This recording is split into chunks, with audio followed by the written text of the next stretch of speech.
What would you say is a core value or philosophy that has guided you throughout your career? Ooh, that's a good one. I went to a summer camp as a kid. Okay. Shout out to Keewaydin Camps. It's the oldest camp in America. It's in Vermont. The motto was...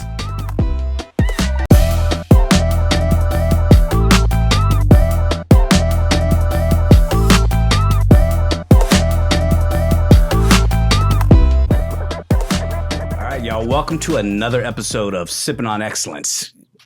Sippin'.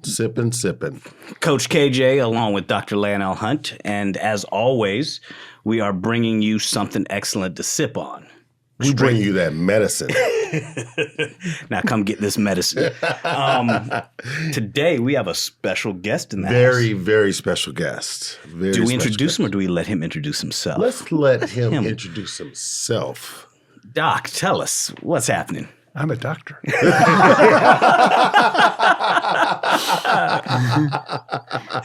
Dr. Besser, that is. That's a great name. How lucky. How lucky. Oh my gosh. Yeah, and this is you guys out there, this is a very special relationship that the three of us have, and we've gone down some journeys.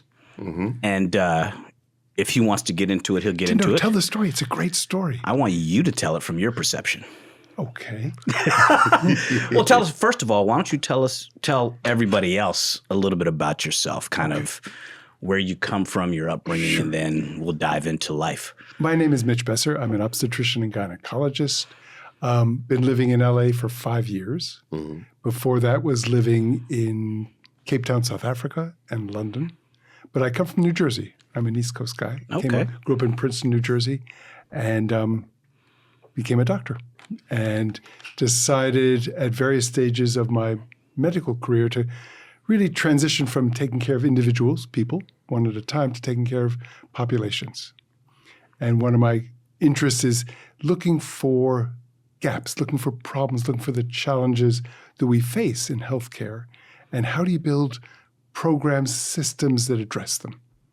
So that over the course of my career, I worked in San Diego for a decade, taking care of women, poor women, typically who came over the border and needed medical care. I moved to South Africa at the beginning of the HIV pandemic there and spent about 15 years working to develop programs for mothers living with HIV. As I became older, developed an interest in aging and developed programs for seniors. I developed a program called Age Well Global, which took care of seniors. And now living here in Los Angeles for the last couple of years, I've been working with an amazing group called Healthcare in Action, taking care of people who live on the streets. Mm-hmm. So, there's as you look around, what you find is gaps. You find problems that haven't been addressed. And find that need. And you find a need. And then how do you build programs that are designed to address that most effectively, cost effectively? And I think being a physician, kind of what we do, helping individuals is great. But, and you do that as a surgeon. You do that. But you operated on me. And there's a little bit. I met Dr. Hunt when I had a back problem and pain and my foot didn't work. And I came to Dr. Hunt and he was my surgeon. Yeah. And I met Kenny as I recovered from the surgery. Dr. Hunt introduced me to Kenny, who has been my trainer for the last 4 months. Yeah. And I'm getting back to being stronger again. Yeah. It's amazing how that cycle works. And what I was saying about, as a surgeon, we treat sort of individuals. And in the grand scheme of things, when you're looking at healthcare on a local, national, or global level, what I do every day doesn't even put a dent in the problem. And so hence why you start looking outside yourself and saying, okay, how many people or how many lives do I have an impact on by straightening out one crooked back? Probably not many. But how many lives do I have an impact on if I put shoes on feet? So little things like that. But I would argue you need both. Yes. You can't do one without the other. When my back was out last year, I wanted the best surgeon, and I came to you. Last year I had prostate cancer. I wanted the best surgeon. I wanted good care for me. Mm-hmm. That doesn't address shoes. It doesn't address the epidemiology of prostate cancer in men and how we address that most effectively. But I'm interested in the programs that address shoelessness or right, cancer. And that's why I also started, speaking out more about prostate cancer, because that's something that we share as well. Mm-hmm. And it was one of those things where in the beginning I was like, I don't want people to know. And then, I was part of that. Yeah, and I, for the longest time I didn't tell anybody. Then finally I was like, okay, it's a part of life, and me talking about it will hopefully teach men of color that you know what? It's more aggressive in us. It is a problem, and it is a killer if you don't get checked. And our biggest problem is we don't want to go to the doctor. Mm-hmm. So I think for you, one of the biggest things that started that was your being forced on social media. Yeah. Because it gave you a voice. People were now listening. It's like, man, I hear what you're saying. Oh. And for somebody like me to get prostate cancer at such a young age, I was 41, you know? Yeah. And so to be able to talk about it, it was hard because I was trying to hide it from people, because I didn't want people to look at me and say, okay, my doctor's weak, or he's not capable. Isn't stigma the killer? Yeah, right? Doesn't it close doors? Yeah. And how do you open those doors? How do you... HIV, as I was taking care of women with HIV, how do you give people the power, or how do you put them in a position where they can take the power? Because you can't empower people. They need to empower themselves, but you can give them opportunities.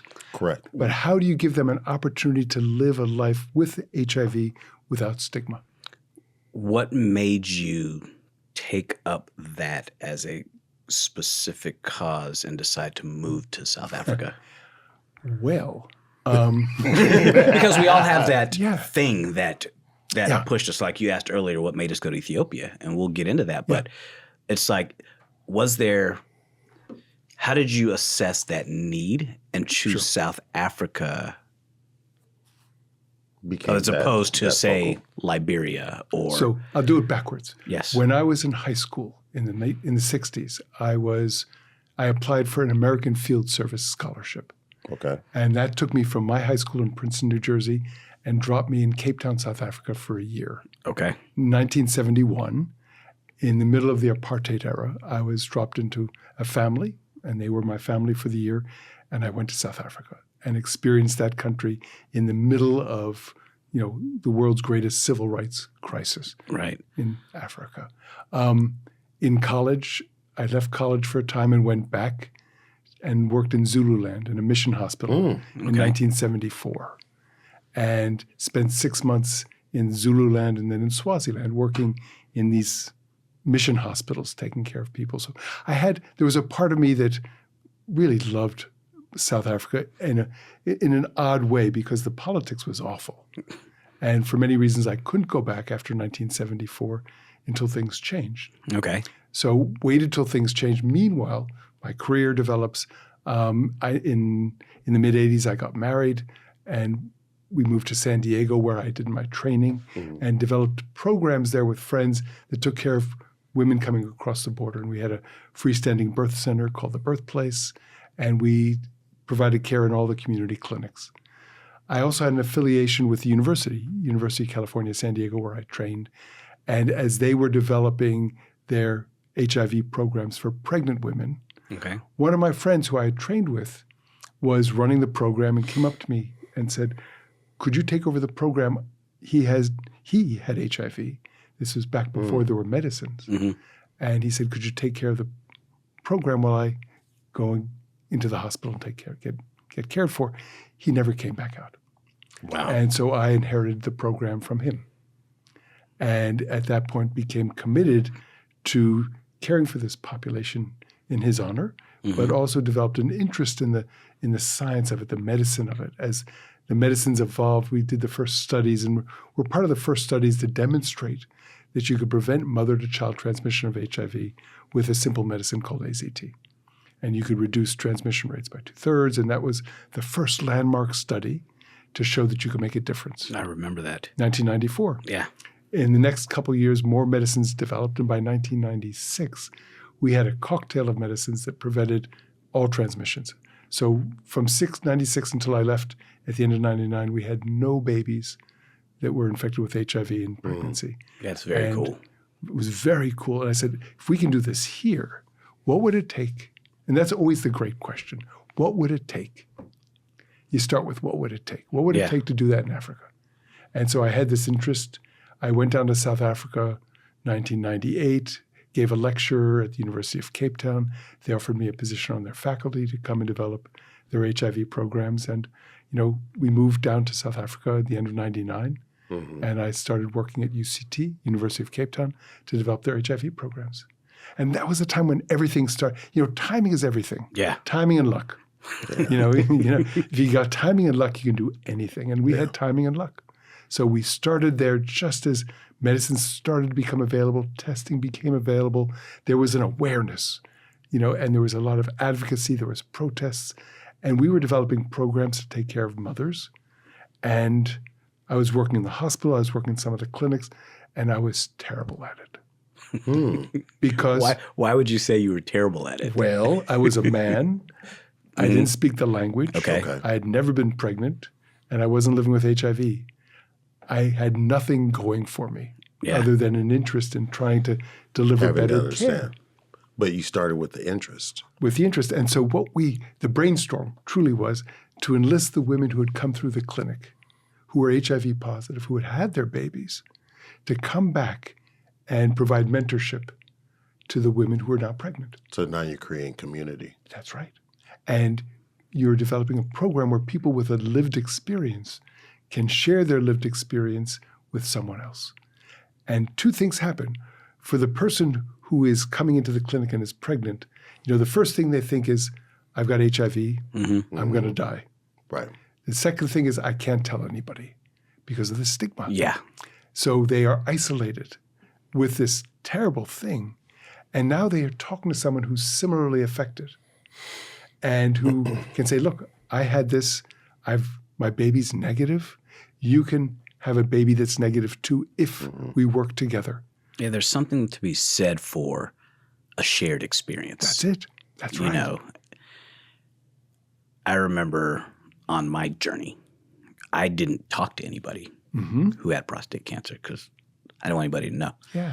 And it happened so quick. I was like, I'm a surgeon. I'm like, okay, diagnosed, when are we cutting it out? There was nothing. Right. And so it was one of those things where now I see when talking to people about my experience, like I'll have men come to my office who are deciding, should I have surgery, should I not?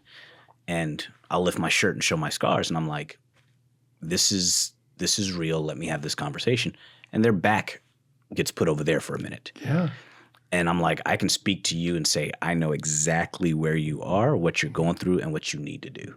We had that conversation, you and me. I came to you with my back, I think, for a second opinion about a month after I had my prostate cancer. And it was the first thing you said to me. And I said, I'm home. Yeah. That I can talk to you. You and I talk about anything. You and I share a same lived experience. Yeah. And that's important, and especially amongst women who are sitting here talking to a man. Right. I was the wrong guy. Yeah. And no, you were the right guy. They just didn't know it. Because to have a peer. Yes. And so I've come to believe, there's the old dictum that, when you have a good hammer, everything looks like a nail. And, my hammer is peer-to-peer, experience, peer-to-peer support. We have a strong family background in AA. My brother does an amazing amount of AA work and is a leader in AA but he's taught me in many respects how the power of peer-to-peer support and mentorship and the kinds of conversations, the experiences that people can share and how life-changing that can be. So that in Africa, when a mother who's pregnant and is just fearful about her life and fearful about not being able to do anything for her baby and fearful that she can't share this with anybody, comes into a room and everybody in the room is pregnant and everybody in the room is living with HIV, and there's a community, as you said before. You're no longer an outcast. You're no longer isolated. Yeah. You're part of a community. Yeah. And they sit together for hours and talk, and when they leave, there's a sense of relief. And we have these extraordinary stories. I mean, we've taken care of 16 million people in the course of the 24 years this program's been running. Yeah. It's amazing. It's amazing. And, but we're working for the mothers with HIV. Yeah. You know, we work for them. We do what we can to put them in a position to do the jobs they do. And that's mothers to mothers. Yeah. You know, if I can raise money, if I can raise awareness, it's to contribute to their efforts. Yeah. To reach a population of women who often they're not able to take care of themselves. There's something that he always says, and when you said that movement from San Diego to thinking bigger, you always say, "Oh, knock my water off. Let's go bigger. Let's think bigger." Yeah, because let's think bigger. There's a group that approached me through our foundation. They're like, "We want to do this tutoring project for kids in Ethiopia that are not doing well in school. Set them up after school for tutors, and then on the weekends tutor them." And as they're having this conversation with me via Zoom, I'm just nodding. And they're like, "So what do you think?" I was like, "You're not thinking big enough." They're like, "What do you mean?" I was like, "Okay, you have X amount of kids. Why are they having problems in school? Did you figure that part out?" And then they're like, "Well, you know, a lot of them have family issues." Well, why do they have family issues? And so then it grew into, okay, instead of just taking care of the kids, what are the stressors at home? Yeah. Oh, they can't feed themselves. There it is. I was like, okay, so how about we provide groceries for 6 months and hygiene products, right? And they're like, okay, well, a lot of parents lost their jobs during COVID. Mm-hmm. Okay, cool. So why don't we do this? Why don't we send the parents of these kids that are doing poorly, why don't we send them to vocational school, let them learn a vocation, and then set up a program for job placement? And they were just like, yeah. I was like, oh, I'm not done. This is fantastic. And this is this is in one conversation. I was like, now, because I'm not there, what you guys are going to do is you're going to figure all of that out. Mm-hmm. And when we meet in 2 weeks, you're going to come back to me with a budget. And they came back to me with a budget for like 10 families. And I was like, you're thinking too small. I was like, let me worry about the finances. Yep. You put together the program, but here's what I want covered. And then I was like, okay, so how do we get them the food, blah, blah, blah. I was like, find a chain of grocery stores and just set up a voucher system like EBT cards here. And just let them know there's only certain things they can get with these vouchers. And then every month we just pay them for the vouchers. They're like, huh. I'm like. Have you done this before? This is great. No, this is. You're making it up on the fly. I made it up on the fly. How long ago was that? That was in the last summer. That's wonderful. And so the kids program has started, but the government's given us a little hassle about the families because they're like, oh, well, we have families we want you. I know you have people you want us to help. So we're working on that. But I said, these kids, this school, that's number one. And then we grow it. There's 200 kids. Let's do the first 50 families. Yeah. Let's do a test case. Let's do 20 families just to see if it works. Right. That's why I know I spend too much time with this guy. I'm like, let's just see if it works. I know when everything he does. But that's great. Yeah. And I mean, that's, my instinct, you start with, can we operationalize it? Is it possible? Is it possible? And what would it take? And then you learn from that effort, and then you adapt it, and then you move on and say, okay, can we scale it? Did you find people coming at you here in the States saying, why aren't you doing things here? No, because I was living in Africa. Yeah. So what ends up happening is people always ask me, well, why aren't you doing stuff here? It's harder here. Well, not only that, if you're here, you have access. Right. You know what I mean? It started out with us providing spine care in Gabon in West Africa. And we ended up going to Ethiopia because It Is was that you and your brother? my brother and I. Yeah. We ended up going to Ethiopia because of a anesthesiologist that we worked with. He's like, would you guys ever go to Ethiopia? We're like, yeah, let's go. And so you realize that in places around the world that don't have insurance systems, there's a cashier outside of the emergency room. And when you bring your loved one in, you pay the cashier before you get treated. That's right.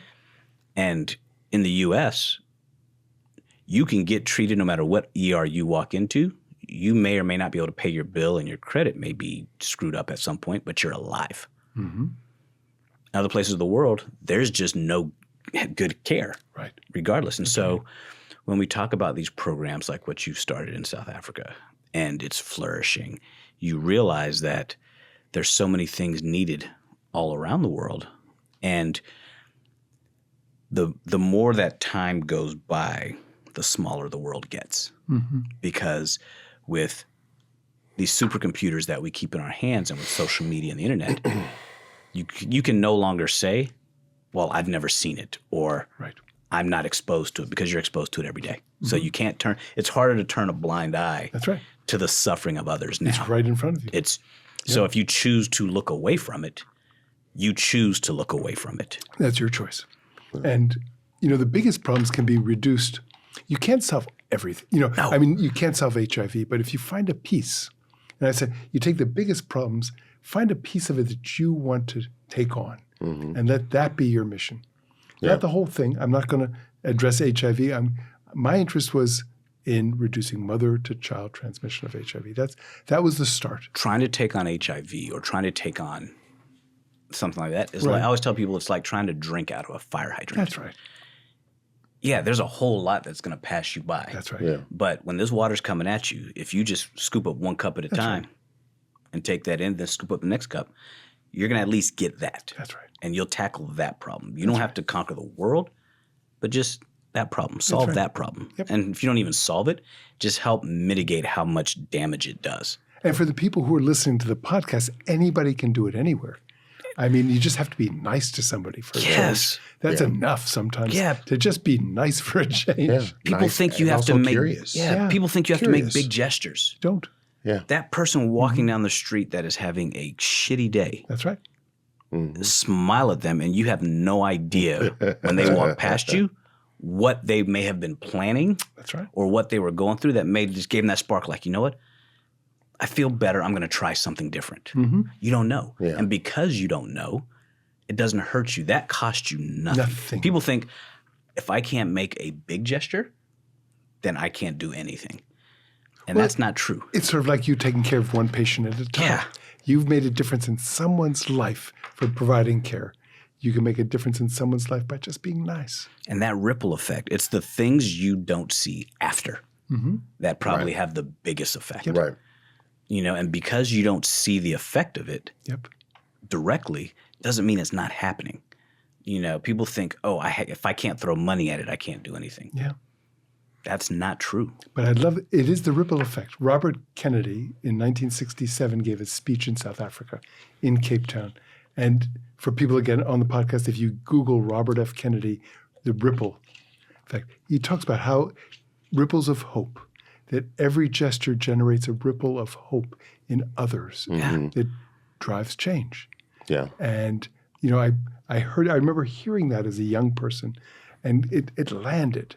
I can only imagine. It landed. Especially you were in your teens, late teens. Yeah. So you were really... Yep. The inspiration. Ripples of hope. You're starting to look out into the world and gather more information. So you were very receptive to it at that time. So I can only imagine how big that was, especially coming from him. That's right. At that time, it was just what I needed to hear. Yeah. And if you feel some kind of way about something, anything, ask yourself why. Mm-hmm. Why is this making me feel something? That's right. And then once I feel something, what can I do to have an effect? And that's the mindfulness part that we talk about. Yeah. Why am I feeling what is it anger? Is it joy? Is it elation? Do I feel down? What is it that's registering? Where's that coming from? How can I tease it apart, understand it? Pause before you speak. Listen to what you're hearing inside before you say it outside. What's interesting is that friends of mine used to always hear me say, they'll ask me, yeah, what are you up to today? My favorite saying is I say, I'm trying to take over the world one day at a time. And so for my birthday one year, years ago, somebody gave me a globe with that quote on the bottom. And I say that because every day I'm looking for something, to make an impact. Well, look what you're creating then in Ethiopia since the summer. I mean, that's amazing. And from here. Yeah, and it doesn't take much, like what you were talking about in the northern region in Tigray. Yeah. What was going on there? It was a simple problem. You're not changing the Civil War. Right. There was hundreds of thousands of lives that were lost in that battle. Yep. But one thing we saw was that they were having problems with stomas, colostomies. They had no bags. They were using trash bags and just taping, and they were getting infections and all of this. And somebody said, how do we find stoma bags? And it was a quick search of what's available. I talked to a couple of colorectal surgeons and be like, I want reusable bags because there's waste issues. There's no good sanitation. And frankly, if they can reuse them, it's less costly, right? And I was like, and then the logistics of trying to get stuff there. Yep. And so it became this journey of, how do we do it? And then we just said, you know what? I'm going to give DHL a shout out because they, for years, have taken care of us to no end. At some point, they told us our contribution to you is to give you this massive discount on what you're doing. And so they've held up their word for that for years. So shout out to DHL. To DHL, for sure. That's great. Yeah. I mean, we've shipped and we've had shipping companies. We've shipped 40-foot containers of goods over the years. But this particular time found a place in China, which everybody's up in arms now about with the tariffs and all of this, that said, you know what? These bags that you're looking for, we have them. And DHL was like, we will pick them up and drop them off in the capital city. How long has this been going? We did the first tranche last year, earlier in the year. Sent 10,000 colostomy bags. That's incredible. And divvied them up between 4 different hospitals. Wow. And as they run out, once they get – So they've gone through them already? No, they haven't gone through them. So they give like 1,500 to this hospital. They give them – and we paid to have programs taught on how to use them and how to maintain them and all of that stuff. That's life-changing. Yeah, but we had to figure out, okay, you got it to Addis. How are we going to truck it? Yep. And hey, you guys, you need to rent a truck. Send me the invoice. Yeah. And they rent a truck and they got it there. But it's those little things, and people always come to me and say, and you'll understand this, oh, when's your next mission trip? Doctors like to do mission trips. And I'm like, I don't call what we do as a mission trip because when we've gone to do surgery, we see in the course of a day and a half, 120, 140 patients. Yeah. But not operation. No, we fill up the surgery schedule and we stop seeing patients once the surgery schedule for the week is full. Right. So we may do 20, 25 surgeries, spine surgeries. When we leave, we've helped 25 people. Right. With this and some of these teaching programs and all of that, we're helping 190 million. That's incredible. And so that was our thought process with trying to build the hospital, trying to help with the medical school, helping with the orphanage. And that's the beauty of doing both. Yeah. Because 29 people have backs that now are. And we used what we do as spine surgeons to open the door and gain the trust. Yeah. And then take off. Yep. Yeah. And I think people think you have to do something big. I made a statement, and I was like, for example, we just took care of a school for the deaf in Ethiopia where they have, and this is up your alley, they have 67 girls that needed sanitary pads. There it is. Right. And so we found a company in Ethiopia that makes reusables, washables. Yep. And they came to us and were like, what do you guys, they're like, just for 6 months. And, my thought was, you're thinking way too small. I was like, how about we do it in perpetuity on a yearly basis for all the girls at this school? There's 67 of them to start. Fantastic. That's great. And then from there, find another group in need for the same problem, for the same issue. And instead of just buying them the pads, buy them the underwear as well. And for the people who are listening, I mean, the problem amongst young women who don't have access to feminine hygiene products is they can't go to school. Yes. And if they can't go to school, they don't get educated. And if they don't get educated, they become second-tier citizens. Very, very, very trickle down. And so what you're doing is you're giving women an opportunity to be educated, employed, empowered in ways that they can make choices about their own lives through the simple provision of a sanitary pad to a 13-year-old girl. Yes. And also be growing women. That's right.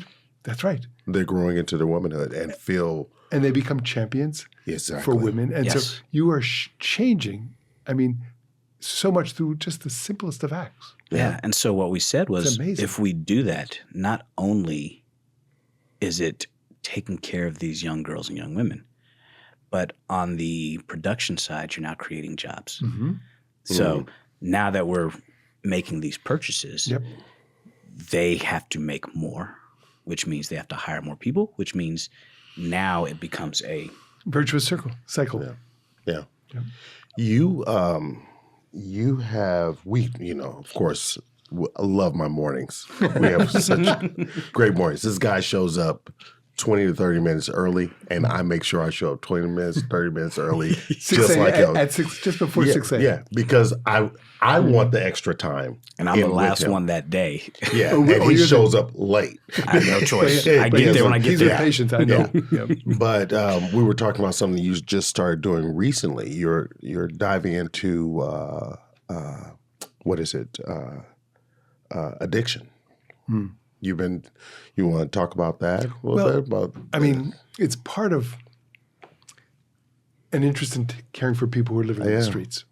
And when we came to LA in 2019, the pandemic kind of held, we landed here and we just stayed because we couldn't leave. We couldn't go back to Africa or Europe because of the pandemic. So here we are, and my wife and I become very aware that there's a population of people living on the streets in the worst of circumstances. And, I hadn't lived in the States in a very long time.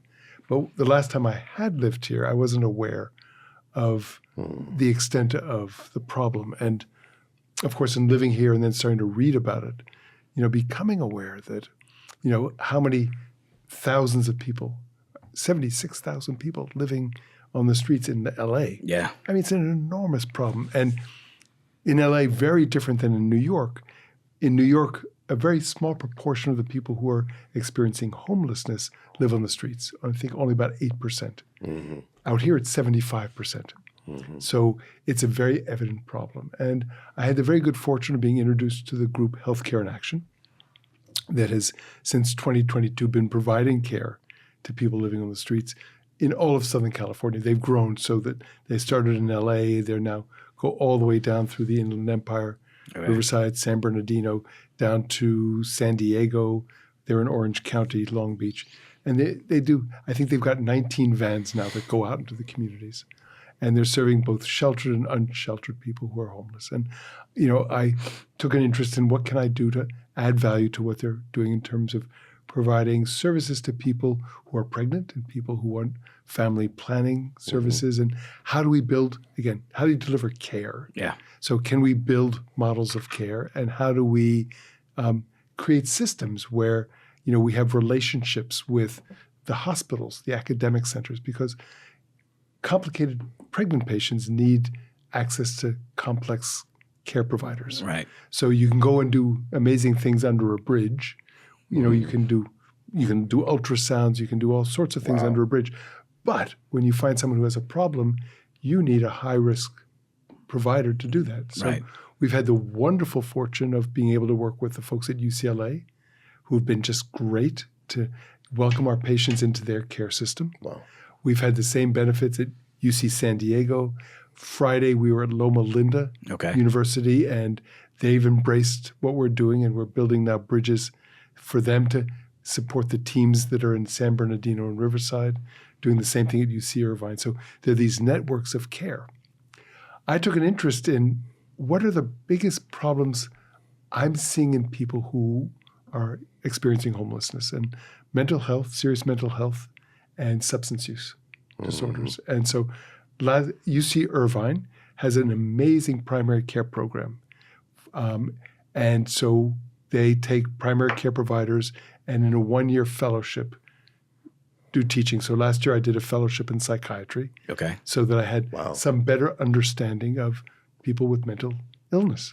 And this year I've just started, first lecture was today on, it's a 1-year fellowship in substance use disorders.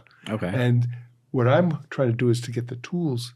We all need a toolbox. Yes. And I'm trying to get the right tools in the toolbox so that I can kind of think holistically about what are the major challenges that people face and how do we address them? And that, in many respects, when you see a person who's experiencing homelessness who is pregnant, their biggest problems and issues may not be the pregnancy. It may be addressing a substance use disorder or a serious mental illness. And how do we, create, the safety nets, get people into care? And so what I'm trying to do is just collect the tools I need to better understand the situation that we're facing. It's interesting when you look at how medicine is changing and how we view medicine. So many people going into medicine, my generation, the generation after me, I don't know that they're going into it for the right reason. And what you're seeing is either I'm going into medicine because my parents wanted me to. I'm going into medicine because I like the idea of that degree, that MD. I'm going to medicine because it's job security. People always need me, and they forget the number one reason for going into medicine is because you have this need, or you should have this need and want to be of service. And so it's refreshing to hear somebody who's been in medicine a long time who says, you know what, I'm going back to do another fellowship. I'm going back to get another certificate, not because I want the certificate, but because I see there's a need and I'm trying to I'm trying to fill that need, but I want to get the tools to do it first. So that's very cool. So you've been in practice how many years? 20, going on 21. And over the course of 21 years, has the practice of medicine, of what you do, changed? Yes. And how have you kept up to date? Just trying to make sure I go and learn and you go to courses practice. And you practice. And so you've acquired new skills. Oh, for sure. What I did 20 years ago, I do it differently now. Right. Yes. And obstetrics has changed and gynecology has changed. It's the same thing. Yeah. I've entered another world. I have no business being there without acquiring skills to be there. Yeah. There's nothing that's similar between being in a private practice office, seeing people who want prenatal care and who want family planning, and providing services on the streets. I'm going to make you jealous. When I was in private practice, I'd see a patient every 15 to 20 minutes, right? Is that how it goes? Yeah. On the streets, you get hours with the patient. You have a conversation. You can explore what's really going on. You have all the people wrapped around you. You have peer navigators who are advocates on patients' behalf. You have, physician's assistants. You have case managers. But it's a team that comes together. And we may see 2 or 3 patients in a morning. And you feel like you're really delivering care. Yeah, and that's the difference I saw treating patients here versus treating patients in Africa. Yes. Here's the interesting thing. You've been in my office and you've seen when it gets crazy. And patients are roaming the halls and getting upset. I bring a book. Because you're 15 minutes behind or 20 minutes behind. I bring a book. It's good. When I was in Gabon or in Ethiopia, patients traveled for days to come see us. Right. And when I could do nothing for them, when my brother could do nothing for them, they were grateful just for the fact that we came to see them. They waited hours to see us. Right. And it's that sense of you're here to serve me as opposed to you're here to be of service. Right. And I think that's I tell patients in my office all the time, I'm going to give you all the time you need. I'm never rushing you. You're rushing me from the patient before you. But when I get to you, now you want all of it. That's right. As much time as I can. And, and it's like at some point in time, you got to ask yourself, I'm okay. I got nothing else to do right now. Right. I'm just going to sit because I know you're going to give me the time you need. And that's why you said I'm going to be jealous. Yes, because I like the interaction with my patients. I look forward to those interactions. The good ones, the not so nice ones, the entitled ones. It's still, I get to learn about them. But private practice medicine doesn't allow you to just see 3 patients in a day because I got mouths to feed, meaning I got a whole system of people that That's right. depend on me driving that taxi. That's right. And so 3 turns into 30. Right. Now, I remember my life, 20 in the morning, 20 in the afternoon. Wow. Now, my dad was an OB-GYN for many years, and my grandfather was a GP in Philadelphia, and his office was in the basement of the house. An underachieving family, But it's been generation and generation of medicine. Yeah. But my granddad, my Zeta, worked in the basement of the house, and he would go out and do house calls. And sometimes my dad would go along with him, and they'd go to people's homes, and he would see patients in their homes. And that was medicine in the old days in Philadelphia. What's interesting is if you look at what concierge medicine is now trying to do, a lot will say that's what they're trying to bring back. Claw that back. But they're bringing that back for a price. Of course. Which I get, but at least somebody's trying to bring that individualized one-on-one care back. That's right. And not be a mill. That's right. We got to find a way so medicine doesn't lose its way. Yeah. Yeah, we've got to make the math work. Yeah. Yes. What would you say is a core value or philosophy that has guided you throughout your career? Ooh, that's a good one.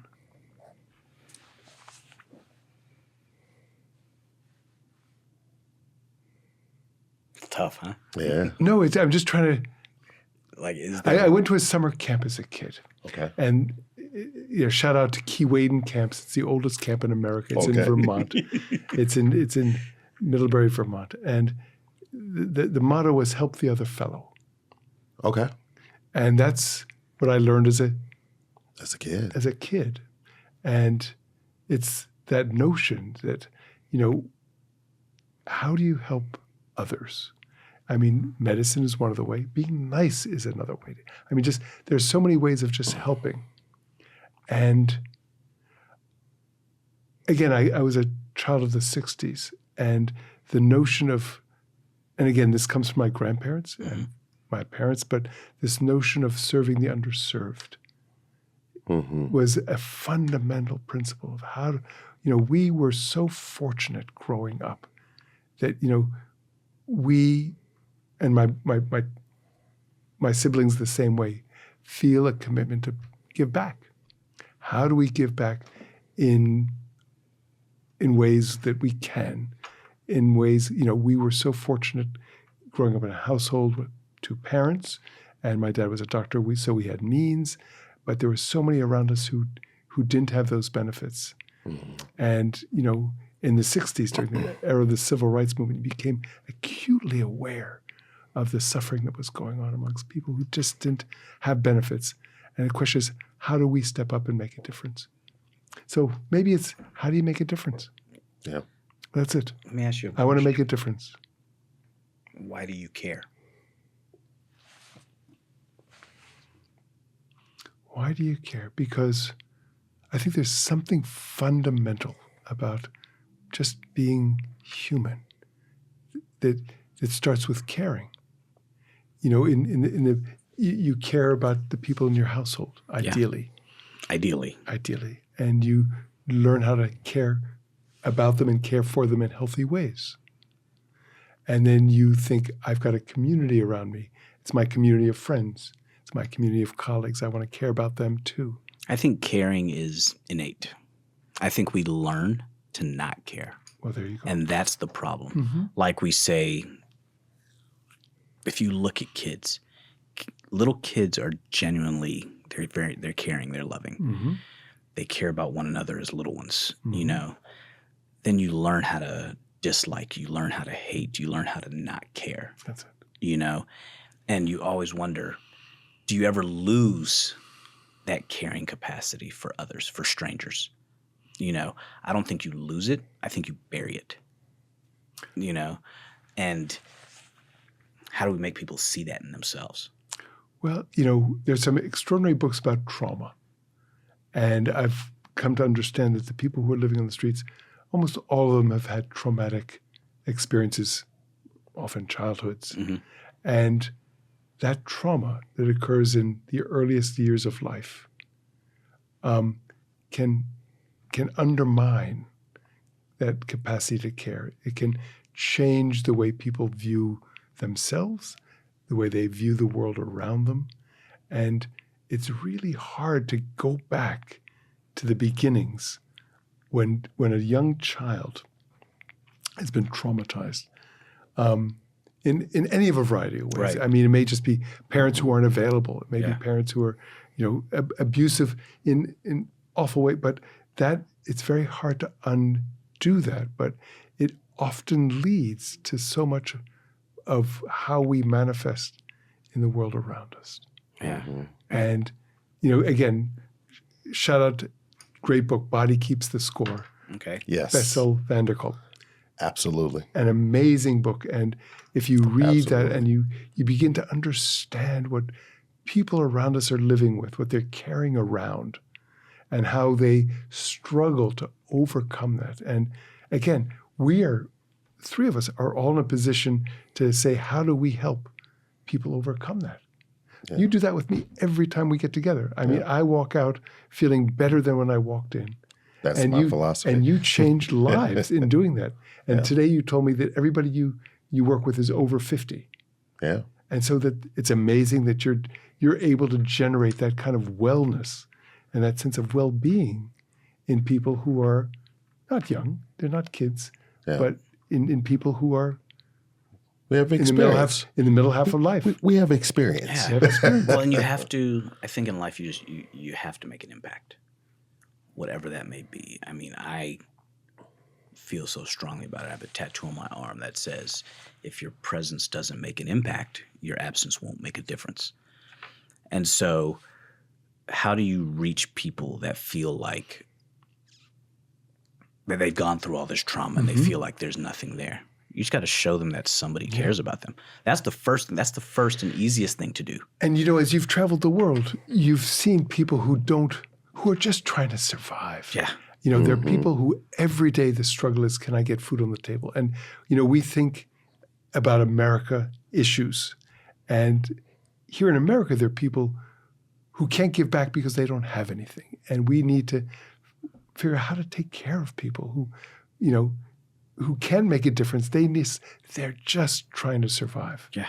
And they're trying to feed themselves. They're trying to feed their families. They're trying to shelter their families and protect themselves. And it is an immense burden. But we have the resources. Mm-hmm. Yes. We have not just financial, but we have the skills, the interests, the intellect, all of that, the opportunities to make a difference. Yeah. And so shame on us if we don't, because so many others are helpless. And when you go overseas, when you go to Africa where Or anywhere. you've spent time and I've spent Yeah. time, you know, you see so many people who are just utterly dependent on, can I get food today to feed my hungry children? Today. Yeah, Today. exactly. Because I'm not worried about tomorrow. And when I wake up tomorrow, I'm going to figure the face the same same problem. Can I get food today to feed my children today? And, you know, it's unforgiving every day. Yeah. The challenge is there. Yeah, it's like they're not living; they're just surviving. And it's overwhelming. But what I hate is when people try to throw shade on others for expressing their problems and saying, "Well, there are people starving over here. You shouldn't feel bad about your problems." No, your problems are still your problems. If they're problematic for you, then you're allowed to feel some kind of way about Right. them. Because I've that got is problems. yeah. Yeah. That's your trauma that you're facing. Don't compare your problems to somebody else's, because they're still your problems, and it's okay to feel some kind of way about your problems. But understand too that you should have some sympathy for those who are less fortunate. That's right. You can have your problems. Yes, I get it. But don't shun these people because you have problems. Yeah. Because the people who are worse off than you, have some sympathy for them. Right. A lot of undermining. Or the empathy. Yeah, or have the empathy. And the empathy is, I mean, if we carried ourselves with more empathy. Yeah, feel. And allow yourself to feel. And we'll not talk of anything about politics of the day, but we need more empathy in the world. Yeah. Not enough. There's absolutely not enough. We just need more empathy in the world. People don't give a shit, or they pretend they don't. And if you ask them outright, they won't say they don't care. They'll pretend they don't know. Mm-hmm. And now that just doesn't work. Yeah. Somebody told me the other day that you seem – they asked me, like, why do you always seem just so unbothered? Mm-hmm. And I was like, because I refuse to let anything steal my joy. And I used to ask my mom this. My mom is 76 now. And I used to always say, at what age did you just start shrugging your shoulders like, whatever? Like, I don't care. When does life not affect you as much? And I think it's different for different people. Mm-hmm. Like we were talking earlier, at what point do you just not care as much about the opinions of people outside of you, or not care as much how people view you? When do the accolades not matter? Mm-hmm. When do the trophies not matter? Right. When do we say to ourselves, like you were saying earlier, I'm doing this because I feel it's the right thing to do, and I'm doing this because it makes me feel good. Not – somebody asked me once, if somebody gave you a huge sum of money and said they wanted you to change the name of the Hunt Foundation, and that was the contingency of the huge sum of money, would you take it? I was like, no, because that person's only giving the money to put their name on a wall. Mm-hmm. They're not giving the money because they feel a need and support the cause. So I'd rather struggle and make it happen on my own than to give that person that thing. And so you have to ask yourself, what are you doing? The things you do in your life, why are you doing them? Mm-hmm. And do you actually care? And when do you stop caring what that guy in the booth over there thinks, or what we think around this table? Yeah. When do you lose your filter and say what you want, say what's needed? And I don't know what that answer is. At what point? Like, I'm at the stage in my life where I still have to sugarcoat some things because my livelihood depends on me being me. It took me a long time to send the tattoos down the arm because I was worried about the perception. And then you get far enough along in life and career that you're like, doesn't matter. Right. Don't care. But at what point did you say, I don't care? I got the earring when I passed my boards. Nice. I got the phone call that I passed my boards. My father pierced my ear. Your father pierced your ear. Okay. What's funny, I finished my intern year and took mine out. There it is. Because when I was talking to patients, they were talking to me looking at my ear. Yeah. And I was just like, why do I feel some kind of way about that? And so I took it out. Yeah. Because I was worried about the perception. Of course. Which is kind of wild, right? It's kind of wild. But we do what we think we need to do. I mean, if you want to pave the way to have a good relationship with patients and you think that an earring is a barrier to that, then that's actually a very considerate thing to do. So you don't force a patient to understand you on your terms. Say, okay, I may be alienating people by doing this, so I won't. Yeah. And I didn't – and at that stage of your training. That stage, I was like – But you've got tattoos now. Yeah. And when patients ask me about it, they're like, what's all that on your arm? So I was like, we can talk about my tattoos or we can talk about your back. We're not going to talk about both. You decide how you want to spend your time. What are you here for? Right. And so – but it took a long time to get that way. I think it's different for all of us. Yeah. I mean, how about you? When did you – or have you gotten to that stage where you don't really care anymore? I get that sense from you, Kenny, when I work with you, that you're just very peaceful in yourself. I am. There's something that happened, I think, especially post-divorce, after my first marriage. And so much that I learned, and I did a lot of study and deep diving myself and learning. I was like, I'm good with me. I'm good with me. Especially when I learned that the behavior and the things that happened in that marriage didn't identify who I was. Mm-hmm. It was an aspect that happened, but that's not who I am. And once I was able to learn and grasp that and understand that, sky's the limit. Also, my mom used to always say, and she said through the process, and it really started to resonate with me after, you have to always maintain your joy. People don't understand. They think of happiness, they think of sadness. Happiness, they're feelings, but your joy is your peace, it's your soul, it's your spiritual guide, it's your beacon. That's where you stay. No matter where you are on that ladder in those moments, you always come back to that joy.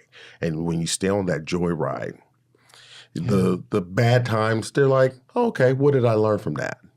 You know, I had a pastor, and I've mentioned it on our podcast before. When I was going through the process of the divorce, everyone, you have to try to stay in the marriage. You need to try, everyone, literally everyone, everybody. Right. And the one person, the pastor that married us, he said, where's the little lady? I said, well, we're going through a divorce. He said, what did you learn? Wow. What did you learn? Wow. And we sat there and we had a conversation about that. He said, good for you. No judging. No judging. Mm. So everything that I approach, every time I approach someone, I say, okay, what did you learn? Yeah, no judgment. I use that all the time. Everything's an educational process. Yep. So that's what allows me to stay in this space. I walk in the gym, I'm happy. I work with the people I want to, and I'm good. That's great. And you don't work with the people you don't want to. Exactly. And that's the power you get. I've had the fire. You get the power. You get to choose. Yes. And how nice is that? Yeah. It's amazing. Because, most of the world doesn't get to choose. No. Most of the world, just lines up and does what they can. Find a job. That's Absolutely. A great thing. Do the job. 9 to 5, 8 to 5, 7 to 7. But they don't get to choose. We get to choose. But if you think about it, I'll throw this one at you. The people who think they don't get to choose, they choose not to choose. And I'll tell you why, because I think everything is a choice. Everything you do. And some people, they'll work the 9 to 5, and there's that left or right that they took somewhere. Mm-hmm. And they continue to make those lefts and rights because they're all choices. And if you're in a situation and you feel like I can't get out, is it because you're stuck and you don't know how? You choose to not ask for help, how? Or you say, you know what? I'm so tired. I need my 8 hours of sleep. I don't want to give up 2 hours to read and better myself or do whatever it is to do something more. So you get stuck. I think people get stuck. It's like the post I did yesterday for my birthday. I said, closed mouths don't get fed. Yeah. I think people get stuck. But there's a distinction, if I can draw it, between being stuck and trapped. And it's something I talk about, that in Africa, we saw so many people who are trapped. They don't have choices. We have a privilege to choose. Right, and I was thinking about here. Yeah. But even here, there are people who increasingly are trapped. A young woman with 3 kids and no income can be trapped. That, that person's life has gone beyond the simple choices of this or this. It's like, how do I take care of my family? We saw this in Africa. It exists here as well. But it's a privilege to have a choice. Yeah. Mm-hmm. And stuck. Shame on you if you're stuck because it's on you. to make those choices. Right. To get unstuck. And it's not going to be easy. But when you're trapped. Yeah. To me, that's beyond the choice. Beyond, I have no options for work. I have a need for food. I have a need for shelter. I have people who are depending on me.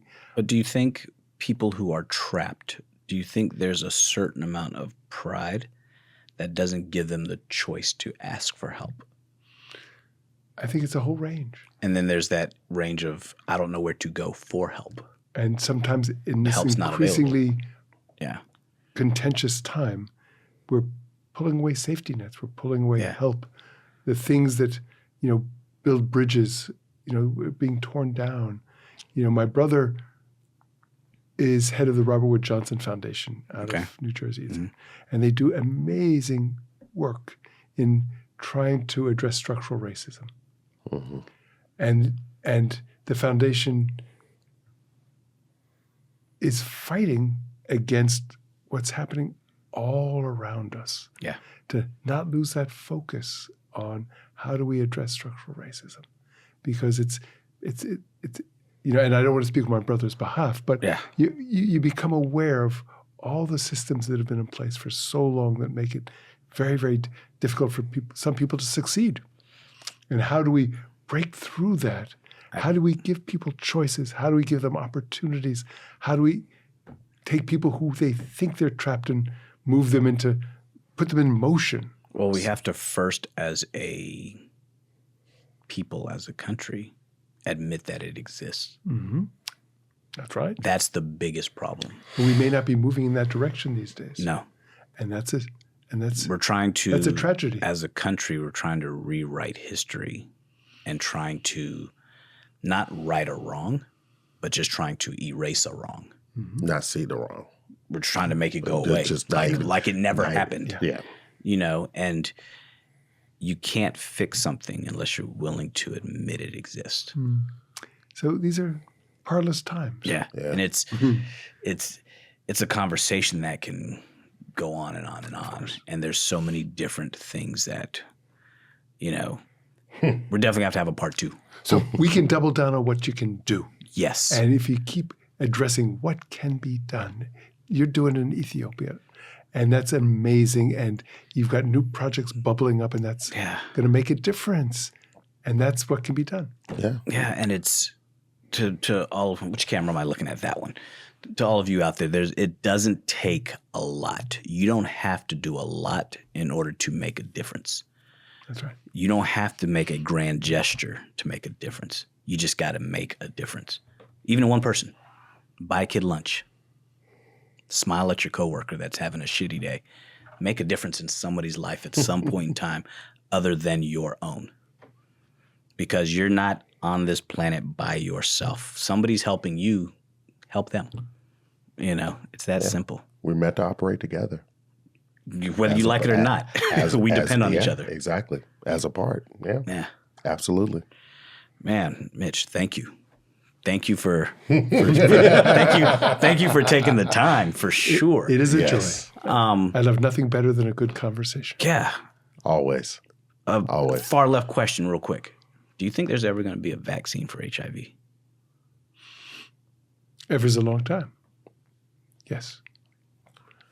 Another question. I just want to throw that out there. Ever is a long time, but yes. Another question. What are you reading right now? He is an avid reader like myself. 2 books. You sound like me too. I'm reading some stories by James Baldwin. And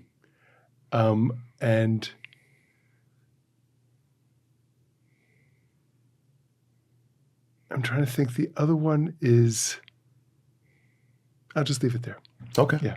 What's your favorite book? Oh, that's easy. It's by Daniel Kahneman, Thinking Fast and Slow. I have it with me. I've read it 7 or 8 times, and every time I read it, I get something else out of it. It's going on What's vacation. yours? Think again. I have 2. One is the Tibetan book on living and dying. And the second was a book he gave me, Caste by Isabella Wilkerson. I was going to say Cass as well. That's my other one. Phenomenal. I mean, I go back to that book. Really? Yeah. Time and time again. What's it called? Caste. Caste. Like the caste system. Yeah. By Isabella Wilkerson. Okay. Yeah. I will get that one. It's phenomenal. I'll give you mine. What's it about? It talks about the similarities between race relations in the U.S., the caste system in India, and how Germany, and even so much as to explaining how Trump became president the first time, because we aren't supposed to be able to jump castes, no matter how much money you make. And Obama disrupted that. Interesting. By becoming president. Mm-hmm. Wow. It's deep. It was a very enlightening, eye-opening. It was eye-opening. You felt, and I felt reading, what is it called? What's the other book that came out at the same time? The New Jim Crow. Yes. I was angered, but when I read Cass, I felt enlightened. I was like, wow. She's very well researched. Great. Her facts are great laid out, and it just makes. And she wasn't giving opinions. She's like, look, here's things that were said and done. Here's facts from, you have people who come here from India with certain last names and a certain caste, even though they're at a higher level in society here. The people with a different last name from a higher caste there will still look at them as beneath them, even though financially they're fantastic. Not. And even how Hitler used the way the slavery, he used the system and how he implemented that. Like how it was against the law. But he said, no, we had to go pure. It was against the law for interracial marriages here. Hitler said, y'all have gone too far. Yeah. Because it was, in Nazi Germany, you weren't supposed to marry a Jewish person, whatever. But it wasn't to the point where people were in the United States getting hung and all of that stuff. He's like, y'all are going a little too far. That's kind of crazy, right? But this book, the way she talks about everything and the similarities and just I'll bring it Thursday. Phenomenal book. Phenomenal book. Yeah. I haven't read it a second time yet, but I'll probably get to it again because I've read it twice. I gave it to my brother and I'm like, I want it back now. So if you're watching this, dude, I need this back. No, my best books I read over and over again. Yeah. And then I'll say the book I was talking about, the Tibetan book on living and dying. The first chapter, you're like, It makes you think about why do we fear something that's unknown, and the idea of you fearing it is because you're not living. Mm-hmm. The only people who are afraid of death are the people who aren't living in the first place. And that was one of the biggest take homes. It's a dense read, but it's phenomenal. Well, we don't have a TV, so I don't watch it. I read. So, if you open the door to what books are we reading? Right. Yeah. So it's just. The next book is by Gabor Mate about ADHD. Okay. And how prevalent ADHD is in our communities and how it affects people. And he writes about that. And Gabor Mate is a Canadian physician. Okay. And has written extraordinary books. This is the first one of his that I'm reading, and I'm excited to be going in there. But just, to understand better how people who are living with ADHD experience the world and how we can be supportive and understanding of them. Just amazing. So before we get out of here, tell us and tell everybody where they can find your projects. Mothers to Mothers. If you look it up, m2m.org. Perfect. You'll find everything you want to know about. The letter M, the number 2, the letter M.org opens the door to everything. Mothers to Mothers. And if you're interested in local, look at Healthcare in Action. Healthcare in Action. Healthcare in Action, one word, healthcareinaction.org. And we'll put both of these links in the bio so that way people can look them up. Thank you guys, man. Coach KJ, where are they going to find you, man? I don't know anymore. You'll find me at Coach KJ Knows on Instagram and CoachKJ.com. Where they got you, Doc? You're going to find me at Leonel Hunt on IG. You'll find me at huntspine.com. Go check out thehuntfoundation.org. We're always doing big things. Every other Saturday, we do the IG Live, the warm-up. You guys should tune in. Everything Coach and Doc you're going to find on podcastsoe.com. And on IG, you'll find us at SOE_podcast. Come support us. Go to YouTube, subscribe, Spotify, Apple. Get that medicine. Just everywhere you can find you, listen to your podcast, come check us out. And exactly. On that note, we out. We out.